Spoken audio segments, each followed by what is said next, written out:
Hello everyone. I figured I'd make at least one video this week, and this might be one of two, but this might be the only one. We'll certainly get together on Monday during fifth period to talk about it. Just to review a little bit of the lines that we did quickly in class today. Remember that if we're starting in line 681 here at the end, towards the end of the quote, we have extincti, which is really extinxisti, second person singular. And this is Anna speaking to Dido in the second person, right? So it's you have destroyed, you have extinguished, you have made extinct. And I'm going to highlight all the direct objects in red. You, me, the people, the Patres Sidonios, the Sidonian fathers, and your city. So all of that, like red, or I guess it's more of a salmony color, they're all direct objects.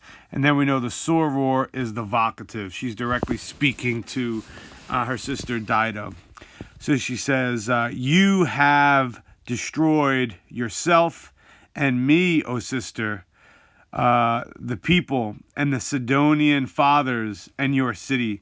And remember, Sidonian has to do with it's a reference to Phoenicia, right? Tyre and Sidon are the twin cities of Phoenicia. Again, reminding the reader of Dido's original place and Anna's original place where they had to flee. If we continue along, we have date, give.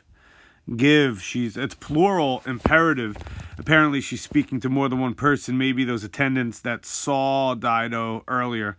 Give.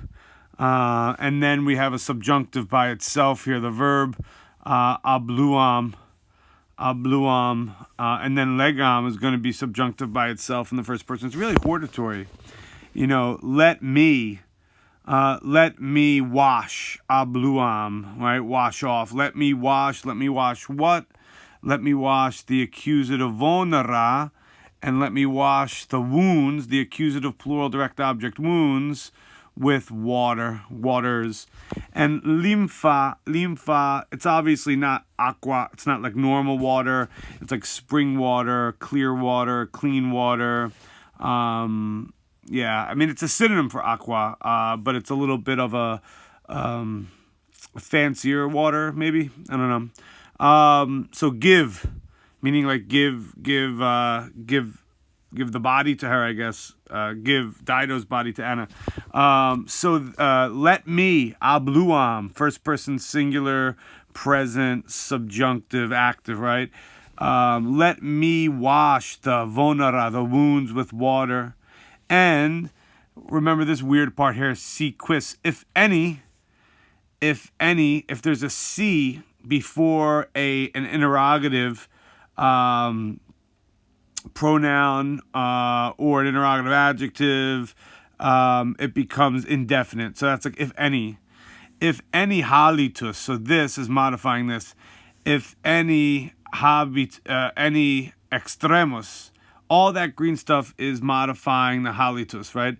If any last breath wanders, erat is your verb here, wanders, super above, just an adverb.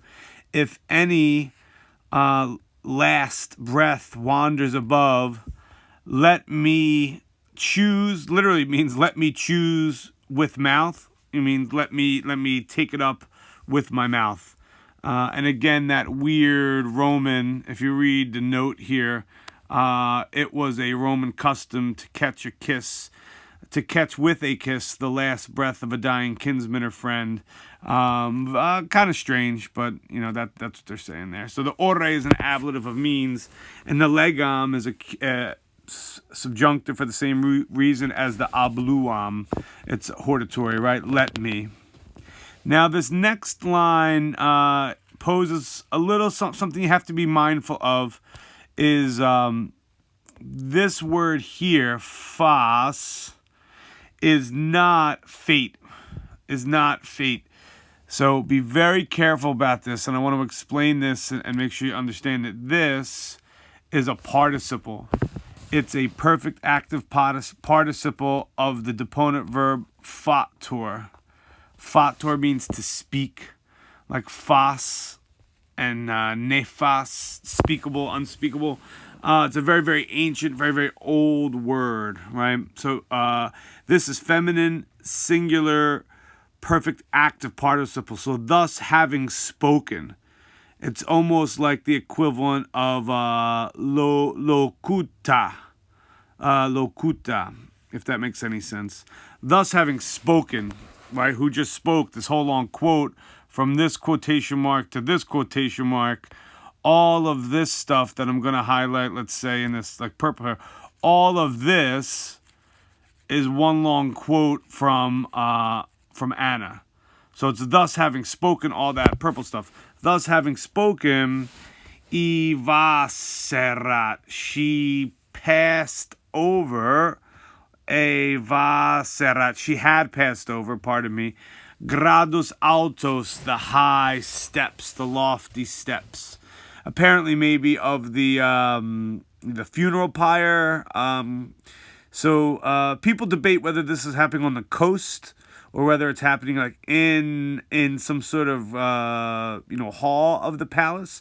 I'm of the mind, I'm team coast, because there's no real way that Aeneas could see from the boat if she's not doing it on the beach, but I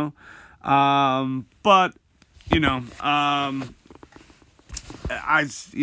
know if you could take it that literally, but thus having spoken, she had passed over the high steps, and this is obviously Anna who's doing this.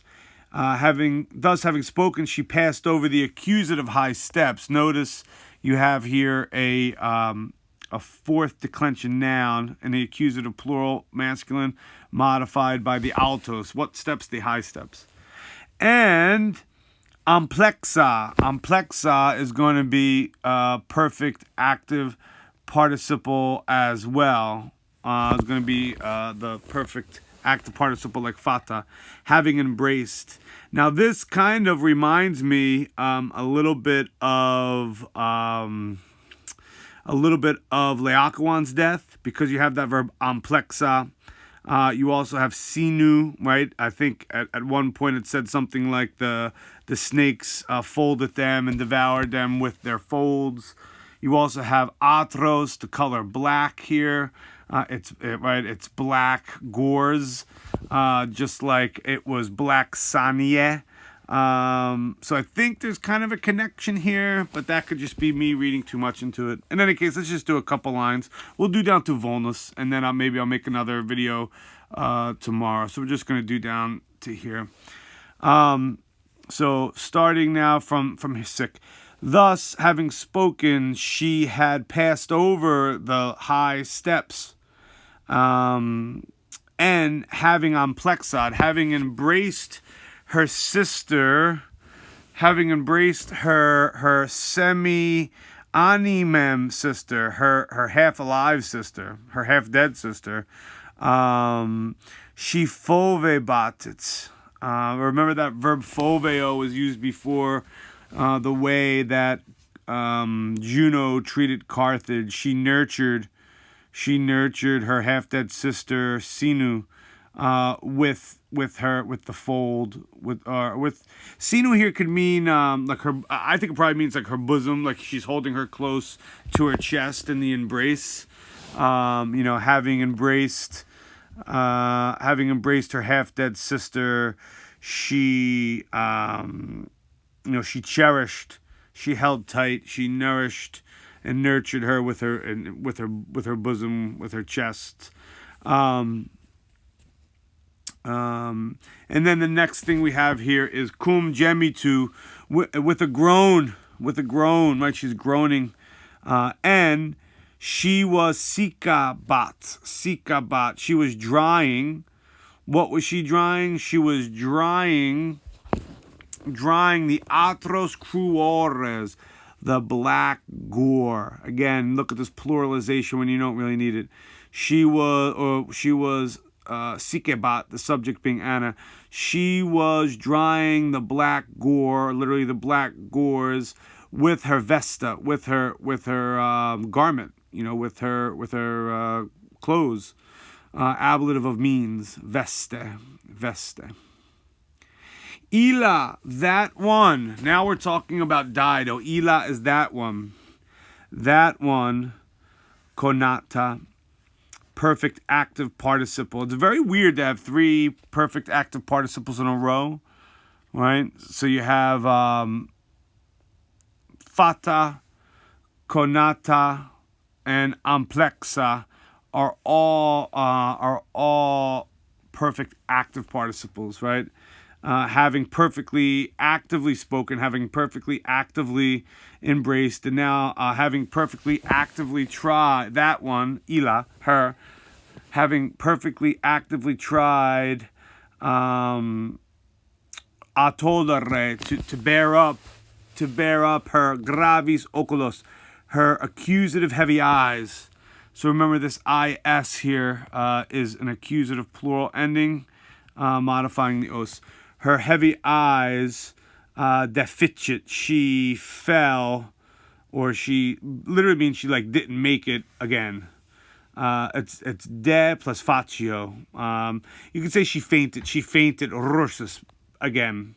She fainted again. She failed again, meaning she failed to raise her eyes. She keeps trying to raise her eyes, but can't because she's in the process of dying. And this last line, the infixum vulnus, that's your subject. Remember, vulnus is nominative and neuter, even though it's U.S.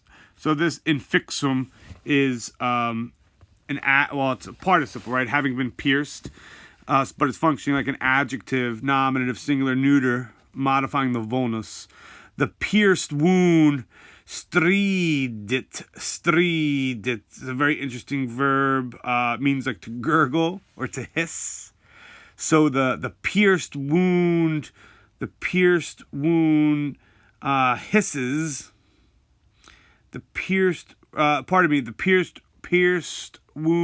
hissed. It's a perfect tense.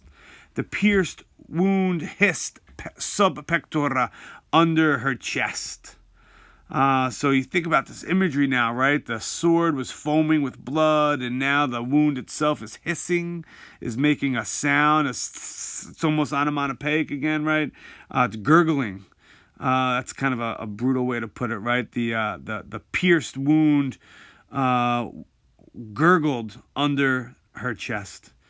All right, so I'll leave you there. It's obviously a very dark image, though. So I'll leave you there so you can digest these in little bits, and then I'll do another video maybe to get us into the next lines, and then we'll be on point for Monday. Enjoy your weekend. Rest up. Be ready for class on Monday. Stay safe. Miss you guys. Bye.